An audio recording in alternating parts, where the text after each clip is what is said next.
Welcome to Reliable Prepper. Today we're kicking off an essential three-part series on community defense strategies. This series will guide you through everything you need to know about organizing and defending your neighborhood in the event of a disaster.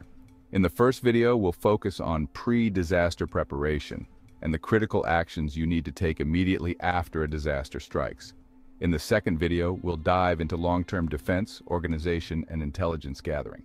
Finally, in the third video, we'll cover advanced tactics, legal considerations, and how to integrate your community's efforts with broader recovery operations. Be sure to watch all three videos in this series to get the complete picture of how to keep your community safe. And as always, follow Reliable Prepper on Facebook for more updates and detailed tips. Let's get started. Let's begin by talking about why pre-disaster preparation is so vital. Disasters can strike without warning, leaving little time to react. The communities that fare best in these situations are the ones that have prepared in advance. Preparation isn't just about having supplies on hand, it's about having a well-thought-out plan that everyone in your community understands and can follow. Pre-disaster preparation can be broken down into several key components: community mapping, resource inventory, communication planning, and training and drills. Each of these components plays a crucial role in ensuring that your community is ready to respond when disaster strikes. The first step in your pre-disaster preparation is creating a detailed community map. This map should include every aspect of your neighborhood's layout: entry points, natural barriers like rivers or forests, escape routes, and critical infrastructure such as water sources, power lines, and communication hubs. Mapping these out in advance allows you to quickly identify strategic points for defense and areas that may be vulnerable during a crisis. For example, if there's a river nearby, it might serve as a natural barrier, but it could also flood and create additional hazards. Understanding these dynamics is crucial for effective planning. Consider also marking potential shelter locations on your map. Schools, churches, and community centers can serve as temporary shelters if homes become unsafe. Additionally, take note of local businesses and their resources. Pharmacies for medical supplies, grocery stores for food, and hardware stores for tools and building materials. Don't forget to map out natural hazards specific to your area, such as flood zones, wildfire-prone areas, or earthquake fault lines. Knowing these risks will help you plan for specific scenarios and determine the safest places to take shelter or set up defenses. Next, let's talk about conducting a thorough resource inventory. This means taking stock of all available resources in your community, including food, water, medical supplies, tools, and skills. A key point here is to focus not just on physical resources, but on human resources. Who in your community has medical training? Who can repair vehicles or generate electricity? Who has leadership experience or conflict resolution skills? These are invaluable assets in any crisis. Documenting this inventory and keeping it updated is crucial. As people move in or out of the community, or as supplies are used or replenished, maintaining an accurate inventory ensures that you're always aware of what you have and what you might need to acquire. Organize these resources into categories, such as food and water, medical supplies, security equipment, and communication tools. This makes it easier to quickly locate and distribute resources when time is of the essence. Also, consider setting up a central storage area where these resources can be safely stored and accessed when needed. This storage area should be secure, easily accessible, and protected from potential hazards like flooding or fire. Now let's move on to establishing a reliable communication plan. In many disasters, traditional communication methods like cell phones or the internet may be unreliable or completely unavailable. This is where alternatives like ham radios, walkie-talkies, or even a well-organized messenger system come into play. Consider setting up a neighborhood communication tree. This is a system where each household is responsible for checking in with a few others, and then reporting up the chain. It's a simple, low-tech way to ensure everyone is accounted for and can help maintain order and share information quickly.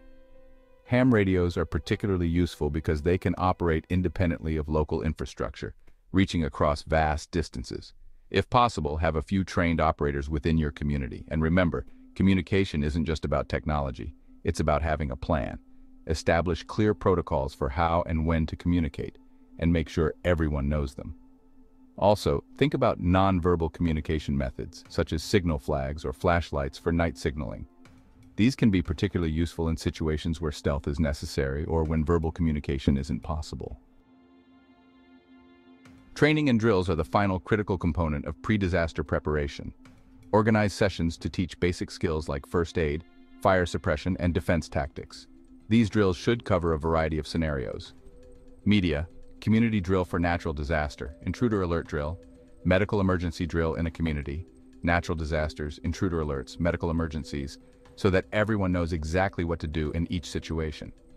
Consider running what-if scenario drills that simulate different disaster situations. For example, you could simulate a blackout where communication lines are down and resources are limited, forcing the community to work together under pressure. These exercises not only build skills but also help identify weaknesses in your plan. Inclusive training is key. Involve everyone, including children and the elderly, because in a crisis, everyone has a role to play. Teach children how to respond to basic emergencies, such as how to call for help, where to find supplies, or who to turn to in the community. For adults, more advanced training like CPR certification, basic self-defense, or even weapons handling might be necessary depending on the threats you're likely to face. One often overlooked aspect of training is the psychological readiness of your community. Disasters can be mentally and emotionally taxing, and training should include ways to manage stress, keep morale high, and maintain mental resilience. All right, so the disaster has struck. Now what? The first step is to assess the situation. Quickly evaluate the disaster's impact, focusing on immediate threats like fires, gas leaks, and the condition of your residents. Use the community map you prepared earlier to prioritize which areas need immediate attention. When assessing the situation, it's crucial to have a clear chain of command. Designate a team to handle initial assessments, ideally composed of individuals with emergency response training. This team should move quickly but carefully, identifying immediate dangers, such as structural damage, fire hazards, or downed power lines, which could pose additional risks. In this initial phase, communication is key.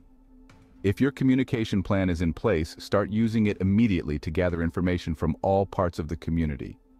Check on the well-being of all residents, starting with the most vulnerable, like the elderly or those with disabilities. If there are any immediate medical needs, address them first. Psychological assessment is also important. Disasters can cause shock and panic, and managing the emotional well-being of your community is just as crucial as dealing with physical injuries. Have trained individuals ready to provide psychological first aid or just to listen and offer comfort. Once you have a clear understanding of the situation, it's time to secure the perimeter. This doesn't mean turning your neighborhood into a fortress, but rather controlling who comes in and out. Set up visible barriers or signs to deter outsiders and manage access. This is crucial for maintaining order and protecting your community from potential threats. Your perimeter doesn't have to be impenetrable, but it should be strong enough to discourage opportunists or those who might take advantage of the chaos.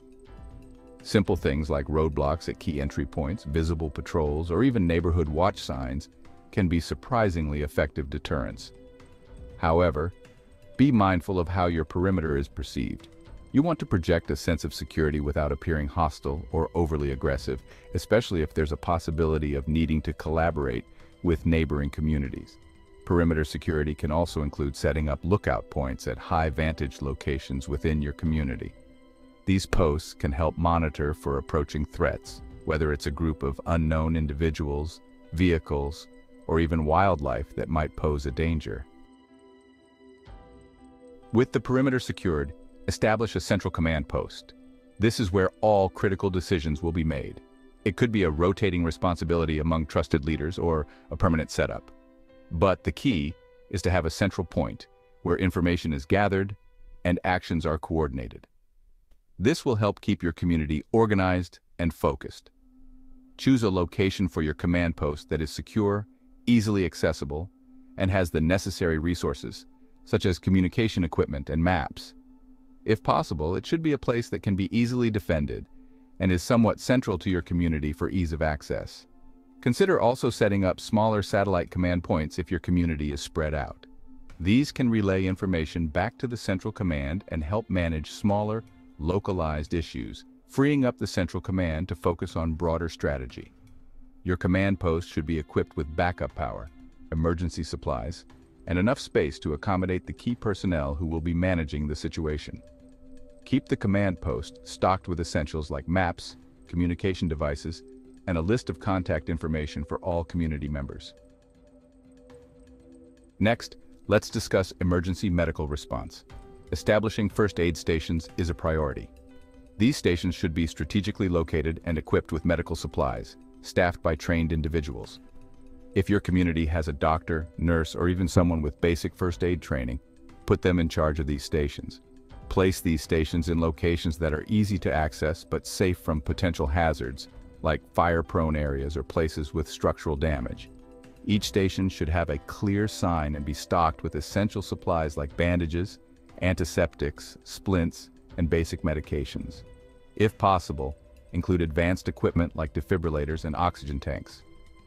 In addition to physical first aid stations, consider creating go bags filled with medical supplies that can be quickly deployed to areas where they are needed most. These bags should be pre-packed and ready to go at a moment's notice. Another important point is to designate a person or team to manage medical supplies, ensuring that they are distributed effectively and not wasted. This team should also be responsible for keeping an inventory and organizing resupply efforts if the situation becomes prolonged. Triage protocols are also essential. In a disaster, not everyone can be treated immediately. You'll need to prioritize care for those who are critically injured or ill. Training your residents on basic triage can help ensure that the most vulnerable get the help they need first. Your triage system should be simple but effective, using universally recognized methods such as color-coding patients based on the severity of their injuries: red for immediate care, yellow for delayed, green for minor injuries, and black for those who are unfortunately beyond help. This system allows for quick decisions in high-stress situations. Have a plan for medical evacuations, if necessary. Identify vehicles that can be used as ambulances, and prearrange routes to nearby hospitals or safer areas, assuming those facilities are still operational. Don't forget about mental health. Disasters are traumatic, and the psychological toll can be just as devastating as physical injuries. Integrate mental health care into your emergency response. Designate spaces where people can receive psychological first aid and ongoing support. Keeping morale high is essential to maintaining a resilient community.